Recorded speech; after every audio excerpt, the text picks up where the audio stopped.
back to the Scale Modelling Cafe, and welcome to another new series. And I just thought I'd do a weekly update. Now,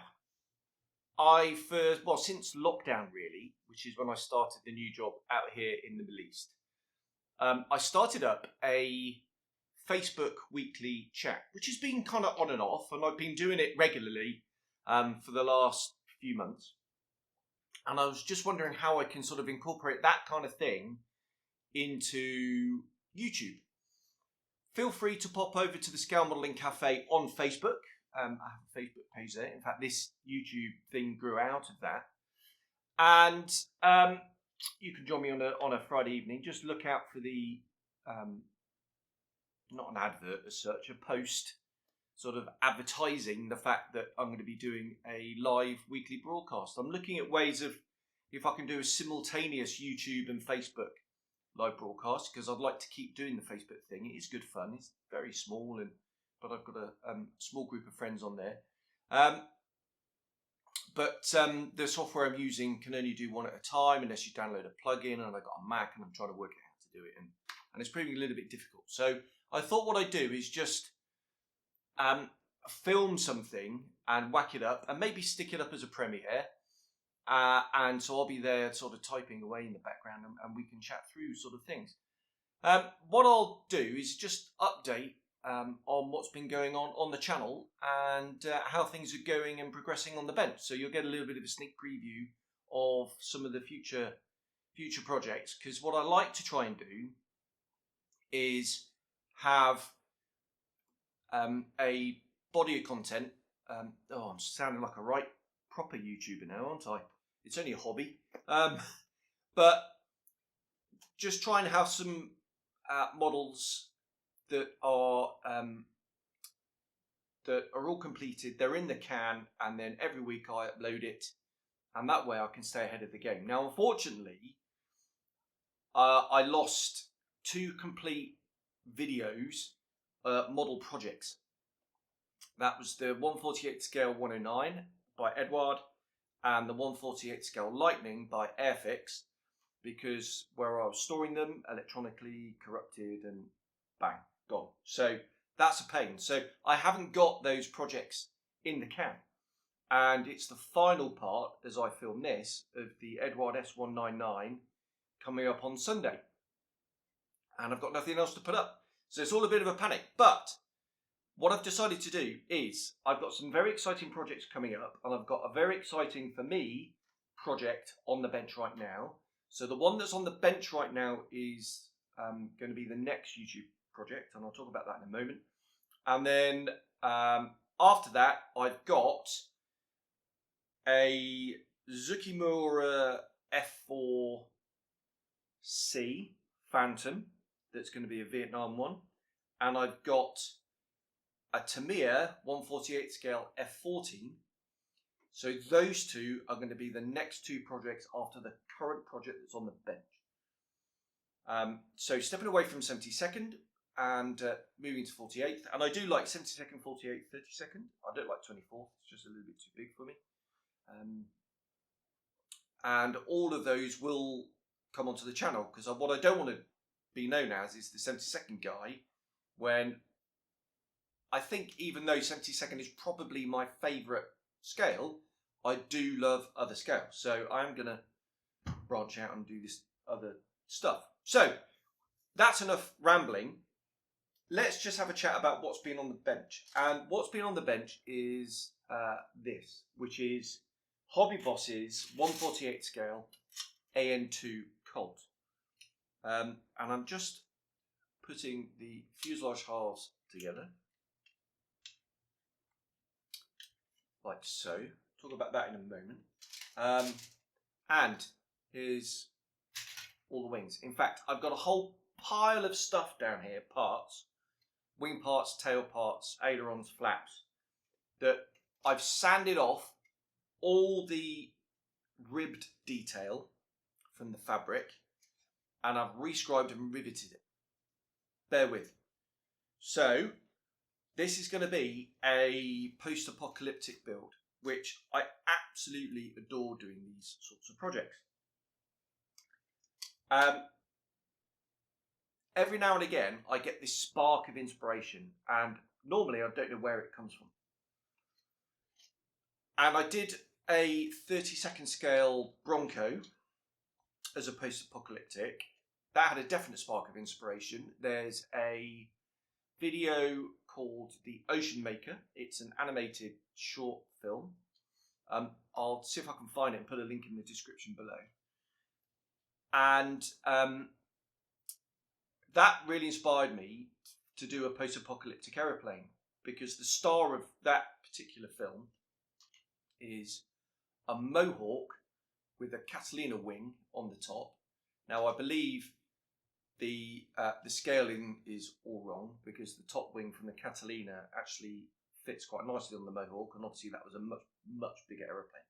But regardless, I just had this flash of inspiration, and I thought the Bronco would be a really nice subject to do, because it's really funky looking, and for me it was not too much of a stretch to have that funky looking aeroplane as opposed to apocalyptic one. And that was the first one I did, and I've subsequently done quite a few others. The next one was a Wyvern, which again is a funky looking aeroplane, so it lended itself very much, I thought. I grafted a Hellcat nose onto the front for that one. I've done a Defiant. I've done a it was a KA-50 helicopter with a Beaufighter top wing and tail and stuff. So I smashed that together, and that was in 70-second. The Defiant and the Wyvern were 48 scale. So I've done all three scales, and I just thought I'd have a go at this Antonov 2. What I've been doing over the last 4 days is rescribing and riveting the entire airframe, which for a normal model, it doesn't normally take that long, because normally you've got two fuselages, it's a monoplane with a tail, bish bash bosh, done fairly quickly. This thing is obviously a biplane. It's got separate tail parts, it's got separate ailerons and flaps, and I'll just give you an idea of, you know, there's all these bits here, and there's more on the bench that I could pick up. So that's why it's taken an awful long time. But I'm so glad I pushed through. There were times I thought, why did I even start it? But my imagination is what spurred me on and kept me going. And the mojo is really high at the moment. Now, the fuselage. If I hold up, let's just hold it. Let's just put it back together again. And I'll try and hold it up to the camera. I'm hoping that's going to focus. Come on, thing. Focus on that. Maybe it's not going to. Right, here we go. Let's just do it here. So you'll see that you can see right through the fuselage. Now, this bit here had 4 portholes. I've cut that entire section out. And what I'm going to do is I'm going to cover that in mesh and bars with a wind deflector on the front. You can see, and I can stick my finger through, I'm going to hold it up here. Yeah, that's a better shot. You can see it against the wall. Here, I've cut out some waist gunner positions on both sides, a la B-17. And you can see right through the sort of cargo door. Because this door here was moulded open in the kit. On the right-hand side, maybe that would be better now, on the right-hand side. So what I've done is I've cut out one on the left-hand side. And what I've based that on, I've got a little box of Greeblies here. Where is it? Here it is. So what I've based that on is I've got the Tamiya Humvee in 48 scale, which is going to offer a whole load of parts to this. And I just extended the one of the armoured doors with a bit of plastic card. And I've cut that out on the other side. So you're going to be able to see right through. And what that's going to do is flood a load of light into the fuselage, because I'm going to do an awful lot of detailing in there. What I'm going to do in there is I've got a F4, a Brassin F4 radar set that I'm going to mount somewhere on the airframe. I'm not entirely sure where yet. I'm thinking maybe in the nose, like a traditional radar set. So maybe do that. Or I've actually got a Pratt & Whitney 2800 engine, which I might put on there and turn it into a tri-motor. Because this afternoon's job is I'm going to do some cutouts on the upper wing to mount the 2 Napier Sabre engines, again brass in, from the Tempest, and I'm going to mount those on the wings. So I'm not entirely sure where that radar is going to go. Now I thought, well, I could just mount it on top of the fuselage, and I still may do that. I thought maybe there might be room underneath to put it under there, but that's going to be a little bit vulnerable, I think, because, you know, post-apocalyptic, probably not nice, neat, clean, swept runways. So I really don't know on that. I might mount it on halfway down one of the wings, outboard of one of the engines. I may do that. I really don't know yet. I still may mount it on the rear fuselage, because at the front of the fuselage, you see this little hole here,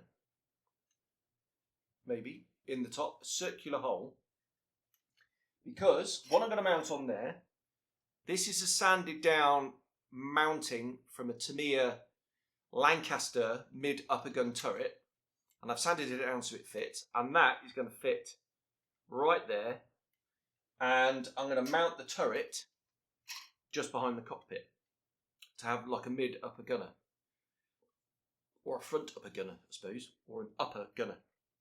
So that's going to go there, and I'm going to scratch build all the kind of made up detail for the turret in there. So that's going to be right at the front, and you should be able to see that detail through these windows here if the mesh isn't too restrictive. Maybe I'll just do the bars, I don't know. We shall have to see. I'm also, where these open bits here are going to be, is I'm going to put a seat and a sort of radio and radar station back there.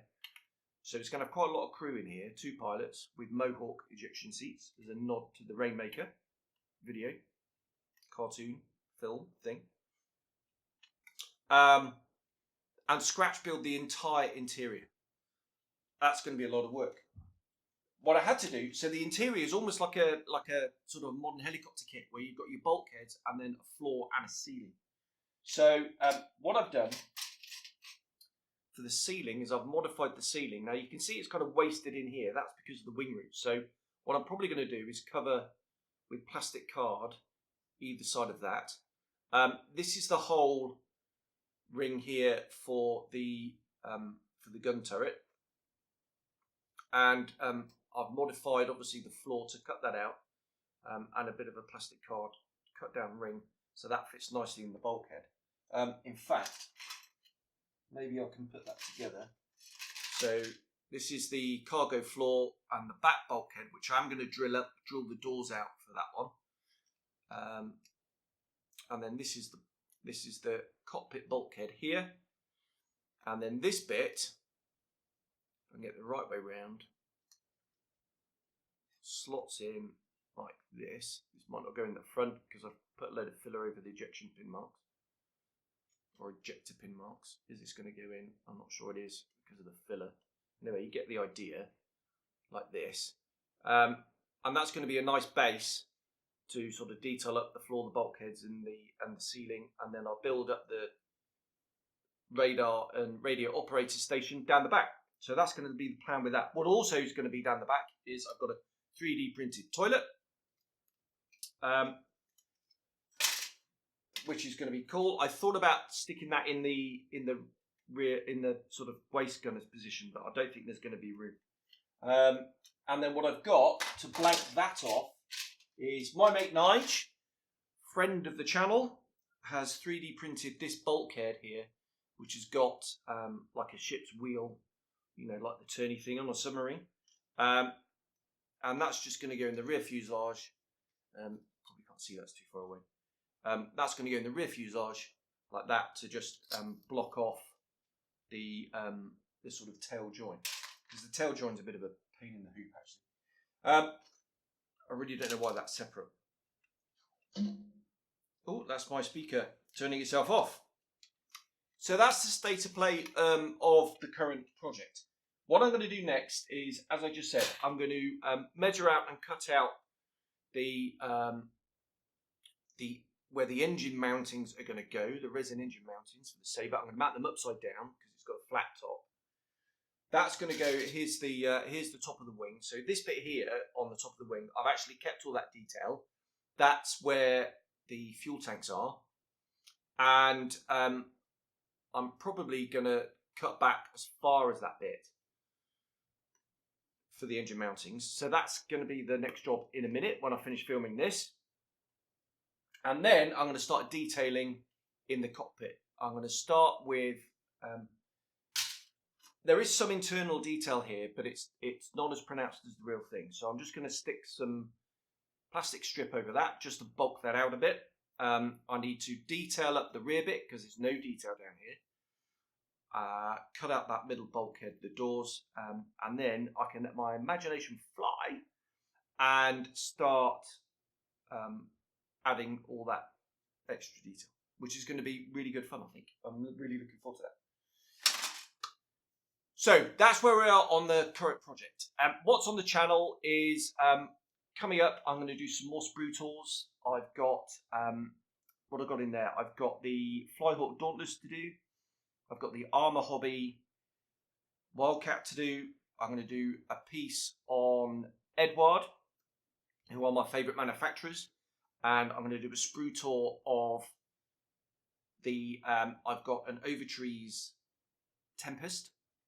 That's in there. So I'm going to do that and talk about Profi packs and weekend editions and Overtrees, etc. and special editions. So I'm going to do a video on that.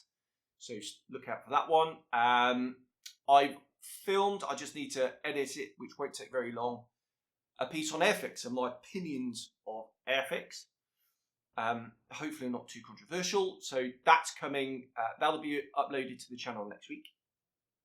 So late August. And then I'm actually going home for a week because it's my 50th birthday on the 7th of September. So I've just given away my date of birth there. What I might do is just bleep that out.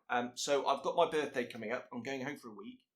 Hopefully will have had enough videos in the can that I can set them up on a schedule and those go out. And also part one of this, which I've already filmed, that'll be going live in on Sunday week. So in about 10 days time as I film this. There we go. I think that's a natty update. Suffice to say, one more thing to say. Now, a video that has seemed quite popular so far on the channel for interactions has been the video where I discussed my 5 favourite manufacturers and the models that I think would fit really neatly into their range. Now I filmed that, when did I film that? A couple of weeks ago, maybe even a week ago, if that. And Armour Hobby, quick as a flash, have announced a P39, which is exactly what I wished they would do and I thought would slot really neatly into their range. So that's quite, that was quite fun to actually, a week after that video goes out, they announced something that I mentioned in that video, which is really cool. So I guess that one right. Perhaps I should go and buy some lottery tickets now. That would be neat. And it was just going to be really interesting to see if I've managed to, you know, by shooting in the dark, I've actually managed to land another one. So yeah, that's going to be really quite fun to see how that develops. So that's spurred me on to do another video, and I'm going to pick 5 more manufacturers, or maybe 3, I don't know. And I'm going to talk about what they could do. So that's cool. Right. So on that sort of really kind of fun, happy, cool type note, I'll leave it at that. Thanks very much for watching. And hopefully this will be a regular thing coming out every Friday, a little bit of an update. So thanks very much, and I'll see you on the next one. Bye-bye.